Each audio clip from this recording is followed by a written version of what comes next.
Boa tarde, pessoal. Obrigado pela audiência de todos e todos que acompanham aqui o nosso Outras Vozes. Vamos trazer mais uma vez uma live de entrevista com o nosso amigo, companheiro de luta, Fabrício Sanches, integrante do coletivo Juntos, também da Rede Emancipa, como está ali descrita na camiseta dele, formado em Biologia pela UFPEL e também agora, mais recentemente, assim como outros camaradas aí, também candidato a vereadora pelo PSOL. Vamos tratar aí dessas questões da luta pela autonomia universitária, contra essas intervenções aí pelo desgoverno do Bolsonaro em todas as universidades e agora, mais recentemente, a URGS enfrentou essa intervenção e houve um ato unificado aí há 2 dias exatamente, contrapondo essa questão que mobilizou todo o país e Pelotas, claro, não foi diferente, né? Embora em menor número, devido aí à Covid-19, né, com todas as restrições, mas houve movimentação, o povo foi para a rua para poder manifestar essa contrariedade. Fabrício, irmão, obrigado pela presença mais uma vez, satisfação de ter aqui. Boa tarde. Boa tarde, Fábio. Boa tarde, pessoal. Muito obrigado, Fábio, pela oportunidade de a gente debater sobre esse tema nesse sábado, né? Não cessa aí o trabalho de Outras Vozes, fundamental.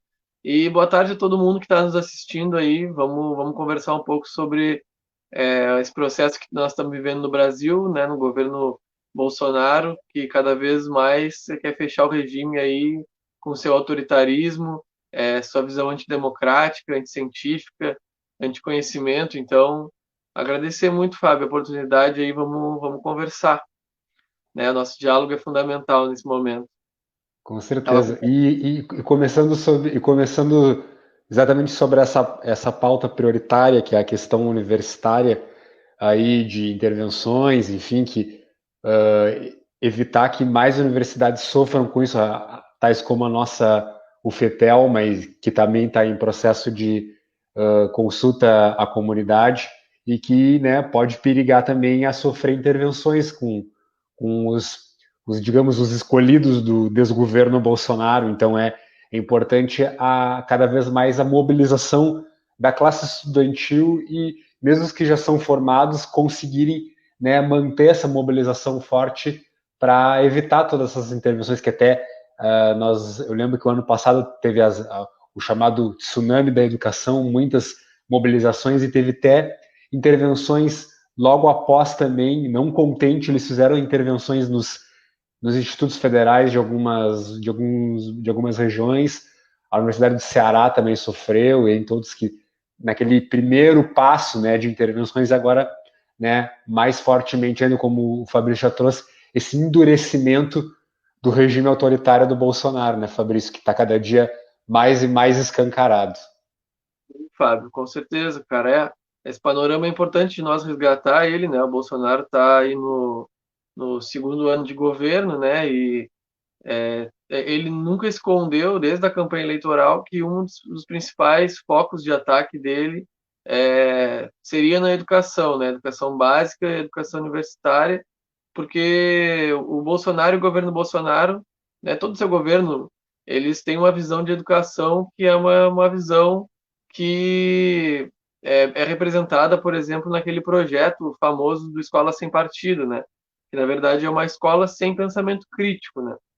Uma escola cada vez mais militarizada, onde a história, né, é revista. Por exemplo, a ditadura militar para eles é uma revolução democrática, é uma barbaridade, né, anticientífica, anti-histórica, que pretende então praticamente colocar só a visão deles, né, uma visão retrógrada, uma visão autoritária que pretende mantê-los no poder, né? Então, e eles então querem forçar essa narrativa, e a educação, as escolas, as universidades são um terreno privilegiado, né, para eles impor a sua visão.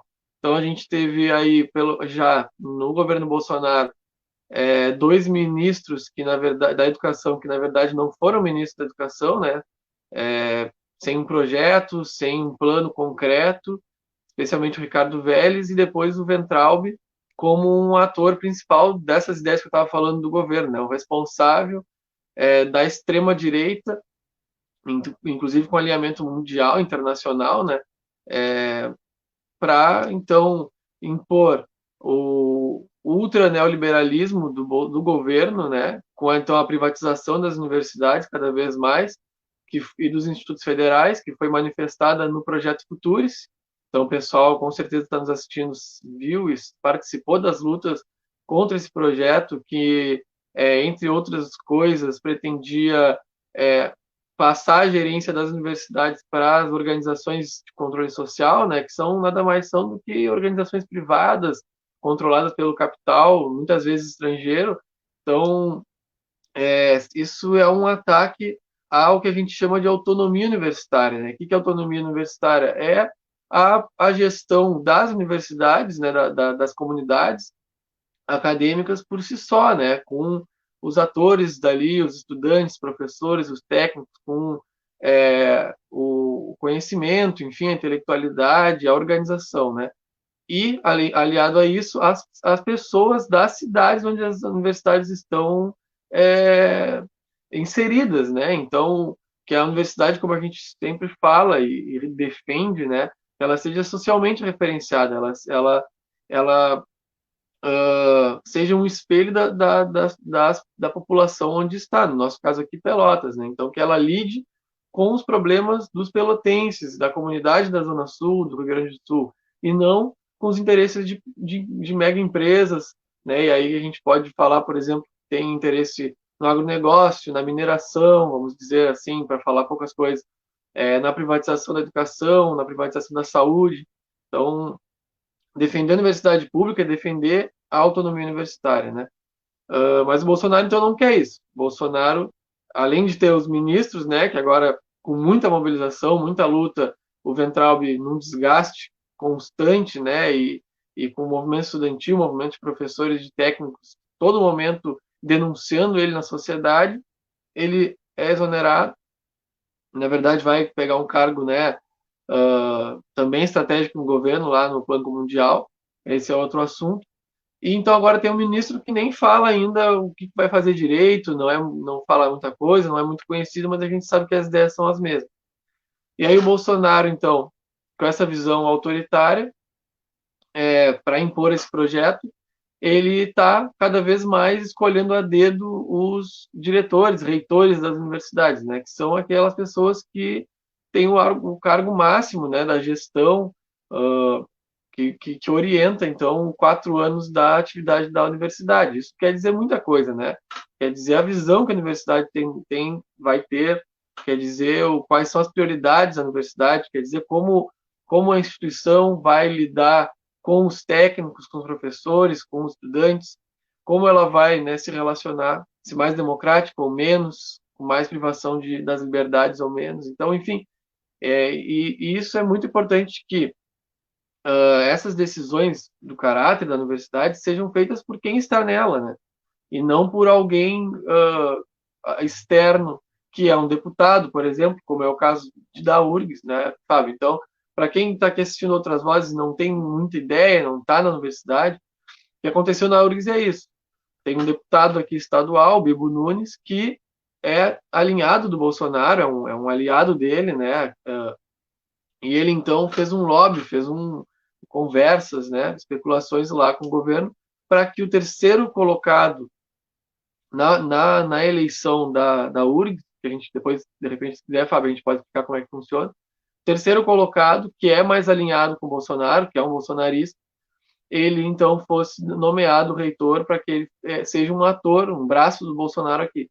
Então, esse também desvenda o tomar lá da cá que o Bolsonaro tem, né? Que aquele papo que ele tinha na eleição e tenta manter na sociedade ainda de um governo técnico, de um governo sem ideologia, isso é uma mentira, né, cara? É uma vergonha, é uma coisa que a gente tem que denunciar na sociedade, tem que falar, explicar, porque é uma mentira, né, cara? O que ele quer é aparelhar as universidades com a visão dele, com a visão antidemocrática, ultraliberal, privatizadora, que não tem nenhum compromisso com a sociedade, com as liberdades, com o meio ambiente, né? Então ele quer transformar as universidades no seu espelho, né?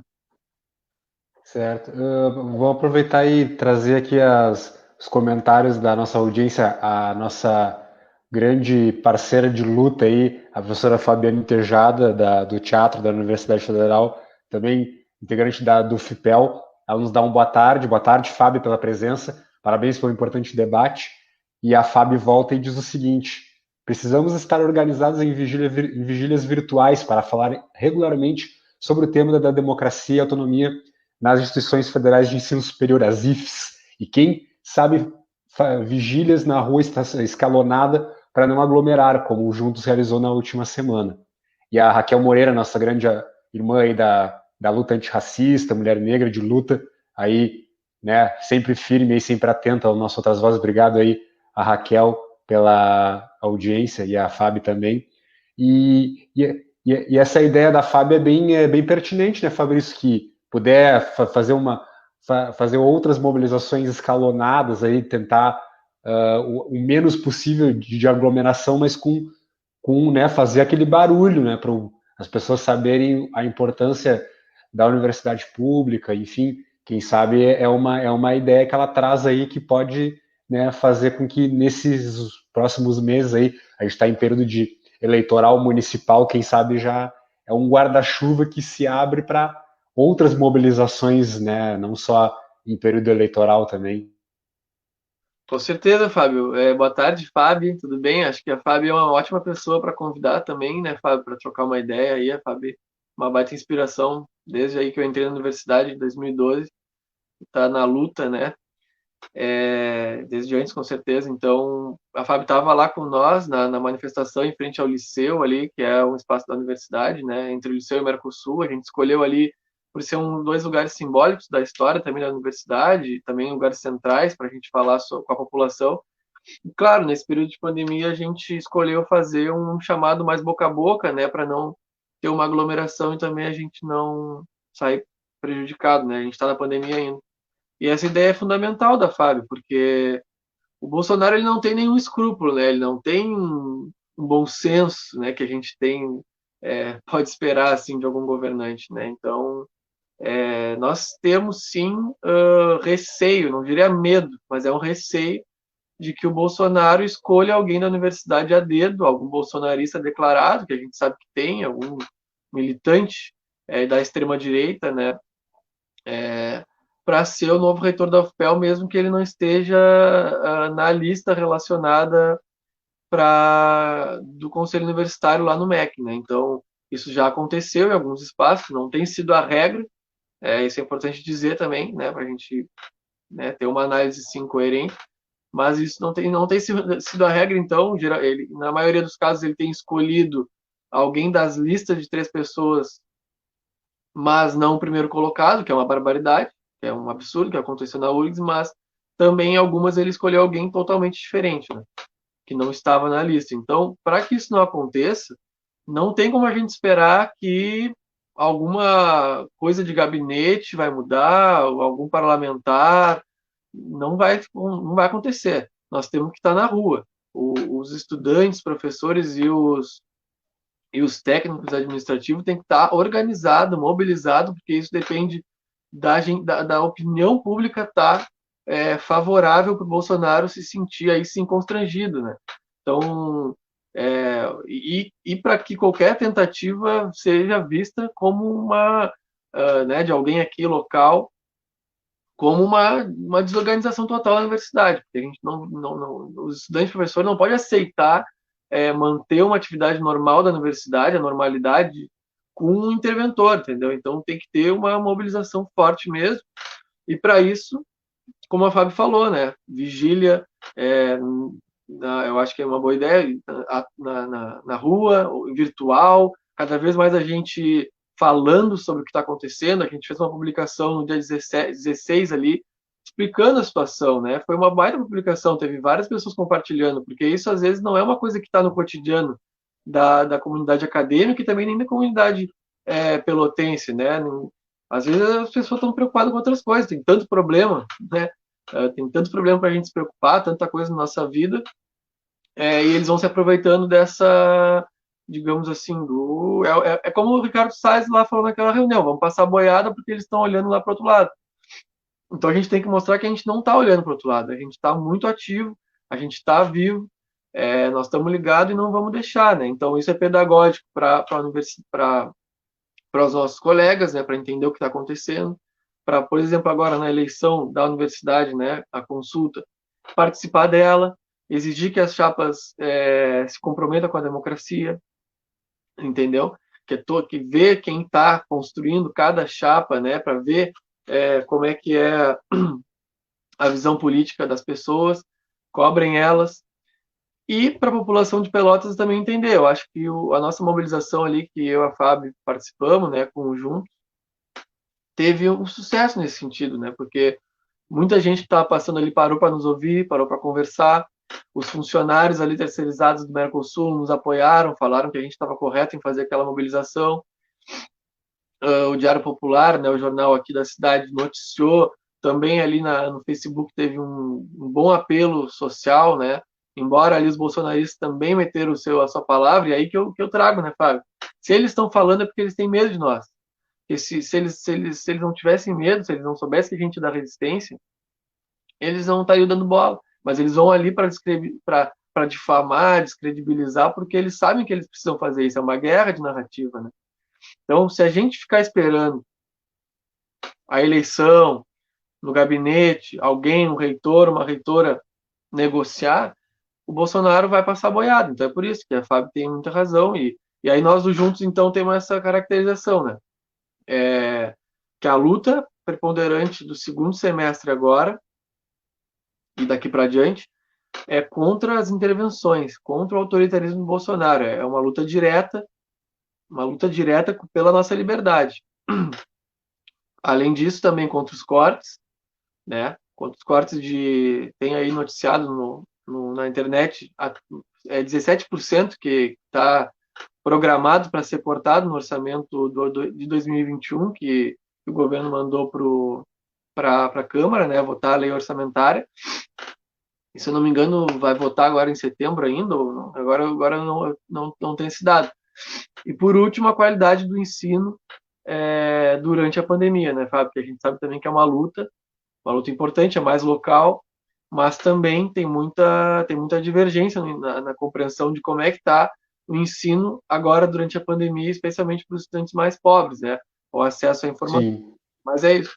Sim, não, eu queria aproveitar esse gancho para ver como é que tu vê também essa questão que a gente acompanhou algumas notícias de alguns colegas aí, Brasil 247, Mídia Ninja e tal, repercutindo aquelas declarações que já eram esperadas, mas que, né, sempre elas foram alvo de crítica, que é a Viviane Sena, que é a presidenta do Instituto Ayrton Senna, que faz parte dessas organizações de cunho privado, que representa esse cunho privatista da educação, e a Tabata Amaral, que é cria da Fundação Lehman, que é outra fundação que é dessas questões de privatização e de cunho mercadológico da educação, algo que já era esperado delas se manifestarem a favor da volta às aulas, e os sindicatos dos professores de São Paulo, de todo o Brasil, CEPERS também se mobilizou contrário para contrapor para que as escolas se mantenham fechadas pela segurança dos alunos, dos professores, para o combate ao Covid. Não é o que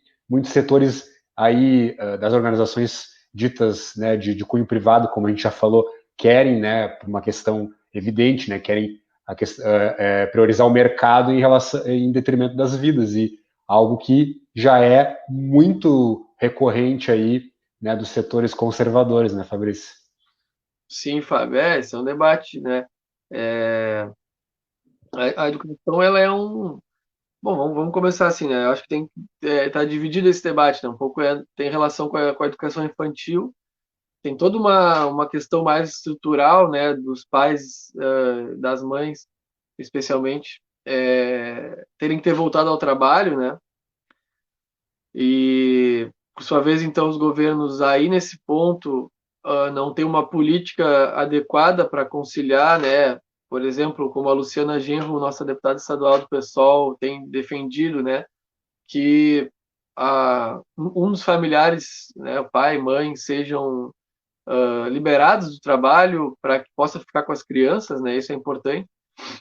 Mas em os governos também não dando bola para isso, não levando isso em consideração, a gente tem um problema concreto, né, da educação infantil. Então, esse é um ponto que eu acho que tem uma contradição aí, né, não é puro e simplesmente a questão do lobby das escolas privadas. Eu acho que a gente tem que ter esse debate também, mas, ao mesmo tempo, então é isso, né, a defesa de que, por exemplo, um familiar não esteja no trabalho, né, que o lucro não seja, aí entra a questão do lucro acima das vidas, né, que o lucro das empresas não seja colocado em primeiro lugar as vidas durante a pandemia, isso é uma luta, né, que a gente tem falado muito. E então, mas agora as escolas estaduais, públicas e não públicas, mas o ensino básico, fundamental e médio, né, aí sim, eu acho que é uma barbaridade querer voltar às aulas, porque não tem cabimento, né? São grandes aglomerados de crianças, a gente sabe como é a estrutura das escolas que vem sofrendo uma precarização há muitos anos, né? Os governos aí de plantão nunca têm uma política adequada para a melhoria. Professores também, que ganham pouco, são desrespeitados cotidianamente, tendo que enfrentar salas lotadas e aí a pandemia, né? Os estudantes que têm que pegar o ônibus lotado, então tudo isso pode agravar muito a situação do contágio, né? Que não está ainda no Rio Grande do Sul agora está estabilizado, mas é uma estabilidade, né, alta, né? Então é um perigo constante. Agora também tem, claro, né, a questão que eu acho que é importante nós falar do lobby das empresas de tecnologia, né, Fábio, como a Google, né, que está tomando conta da educação aqui no Rio Grande do Sul nesse período da pandemia, que eles sabem que é um mercado muito forte, né? Então, eu acho que isso é uma coisa que nós temos que ficar atentos, né? Temos que ficar fiscalizando, vendo como é que está, procurando propor alternativas, como parcerias com as universidades, né? As universidades desenvolver, de repente, sistemas adequados para que possa ter uma visão mais pública da situação, né? Porque o ensino, né, Fábio, eu sei que tu debate bastante isso, ele é considerado pelo mercado, né, pelo liberalismo, neoliberalismo internacional, uma forma de lucrar, né? A educação, digamos assim, que é, por um lado, obrigatória para milhões de pessoas, ela ainda é majoritariamente pública. Então eles têm isso, e isso está escrito, assim, não sou eu que estou falando, é uma coisa que é concreta, né? O FMI, o Banco Mundial, eles orientam cada vez mais aos países privatizarem a educação, né? Passarem para a iniciativa privada, e aí a Fundação Lema entra. Mas existem outras fundações, né? Inclusive no Brasil, que estão, por exemplo, no Conselho Nacional de Educação, e estão lá com muito peso, assim. Então, para privatizar cada vez mais e que isso seja uma forma das empresas lucrarem, né? Então aí entra, por exemplo, a precarização da infraestrutura, a cada vez menor, enfim, direitos trabalhistas dos professores e visando sempre a transformação da educação uma grande mercadoria. Essa é a palavra, né? Tem até um livro aqui que não sei se eu vou achar ele aqui, vou tentar pegar ele. Tem um livro aqui, cara, que hoje é o dia do. Opa, saiu. Acho que hoje é o 99. O Paulo Freire completaria 99 anos, né? E tem um outro autor, assim, que também acho que no século XX para cá, depois do Paulo Freire, é importante, que é o Boaventura de Souza, né? E ele fala nesse livrinho aqui, A Universidade no Século XXI. Aqui ele Sim, muito comenta, bom. comenta muito Inclusive, disso, o cara. Boaventura volta agora em outubro, né, a convite da universidade, né? Até a gente vai adiantar um pouco a data, enfim, para o pessoal se programar. Claro, não se aglomerando, obviamente, né? Mas só para a título de curiosidade, porque é uma grande personalidade que já veio, né? Recebeu aquele título Doutor Honoris Causa em 2018, que foi simbólico, né, na história da UFPEL, né? Muito massa. E aqui ele fala uma das questões da universidade do século XXI é isso, né, cara? É o lobby cada vez mais forte do Fundo Monetário Mundial, do Banco Mundial, para que a educação passe a ser também uma mercadoria, né? Então, essa é uma luta que a gente está vivendo concretamente agora, na pandemia, por um lado, na educação básica, cada vez mais com as tecnologias da informação sendo sim necessárias, né, cara, mas aí elas sendo colocadas como uma prioridade, cada vez mais relacionada às empresas, e na universidade com coisas como o Projeto Futuris, né, que pretende privatizar. A gente sabe que isso abre caminho para muita corrupção, abre caminho, como é o caso da saúde, né, que já fez essa experiência com as, é, com as organizações sociais, e, por outro lado, como eu falei antes, para o interesse privado, o interesse de poucas pessoas que detêm a riqueza, né, mundial, em detrimento da melhoria para o povo, da soberania popular, da autonomia, né? Então essa é uma luta, né, cara? Essa é uma luta que a gente está travando agora, e o Bolsonaro, aqui no Brasil e a nível mundial, é um expoente, né, disso tudo que a gente está falando na educação. Não só o Bolsonaro, como Certo, também o Eduardo Leite, né, cara? Falou da Tabata Amaral, claro. muita gente. Com certeza, Fabrício. A gente agradece, querido, pela presença mais uma vez.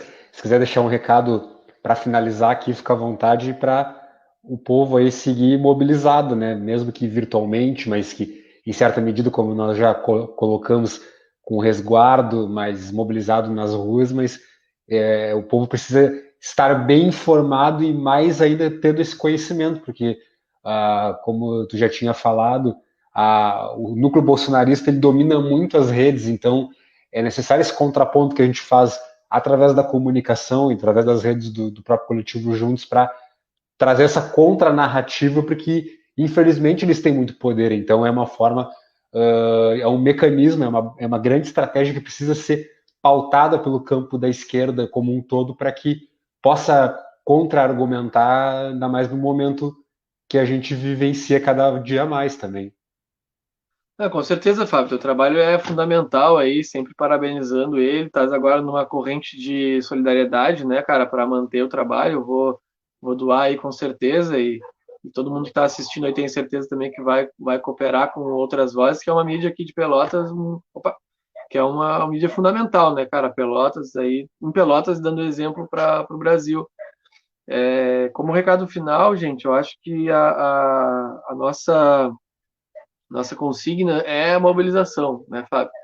Então, convidar todo mundo aí, especialmente os estudantes que estão assistindo ou que vão assistir, para encarar a luta com a gente, participar da nossa organização, participar do Juntos, atuar como uma voz ativa nas lutas sociais que estão em curso, porque elas diz respeito à nossa própria sobrevivência e à nossa própria, a própria manutenção da educação pública, gratuita, de qualidade. Eu acho que a gente está numa encruzilhada, Fábio. A gente está assim, ó, numa encruzilhada. Ou a gente vai deixar que o obscurantismo, o negacionismo, a privatização tome conta da educação e da universidade, como as universidades são um símbolo, né, da nossa desenvolvimento, né, do nosso desenvolvimento intelectual, social, as possibilidades, né? Então, quem está lá dentro, quem está dentro da universidade, tem que ser o povo, né, cara? E no ano passado, até eu li isso ali de um outro companheiro e achei interessante. No ano passado, quando teve as mobilizações contra os cortes e a privatização, foi o mesmo ano que saiu aquela pesquisa onde disse que em 2019 foi o primeiro ano onde tinha mais pessoas negras e pardas do que pessoas brancas na universidade. Isso quer dizer muito, né, cara? Hoje, atualmente, mudou bastante o perfil da universidade. Isso vai se refletir no futuro próximo nos professores que vão estar no ensino básico, nos professores e professoras que vão estar na própria universidade. E isso, então, vai mudando a estrutura. O que o Bolsonaro quer é dar um freio nisso, na verdade, né? Quer dar um freio e autoritário, cortar mesmo. Isso é muito grave. Então, o interventor atualmente na URGS, na UFPEL, quer dizer não legitimar, por exemplo, um DCE, um centro acadêmico, que são ferramentas dos estudantes, não legitimar um sindicato, criminalizar eles frente à sociedade, empurrar cada vez mais a universidade para a privatização e para interesses puramente lucrativos e não de bem-estar e justiça social. Então, por isso que a nossa luta é muito importante. Nós estamos nesse momento precisando cada vez mais de vocês. Vamos lá, se juntem a nós, vamos para a luta. Valeu, Fábio. Obrigadão, gente, que estamos assistindo aí, tamo junto. Satisfação, Fabrício, irmão. Tamo junto com certeza. E sigamos na luta aí, nessa informação, digo, na cobertura dos acontecimentos. Beijo, E Fábio. colaborem aí com o nosso financiamento aí, que para manter cada vez mais esse trabalho nosso aqui consolidado mais ainda, porque precisamos nesse momento. E agradecendo a todos que acompanharam aqui o nosso Outras Vozes nessa live importante com o nosso companheiro Fabrício Sanches. Aí, um ótimo fim de semana para vocês e na segunda voltaremos com outras lives aí de relevância aqui através da nossa página no Facebook. Então, sigam acompanhando as nossas postagens, as nossas informações e até segunda com mais lives. Um grande fim de semana para vocês. Até mais. Valeu, Fábio. Tchau, pessoal.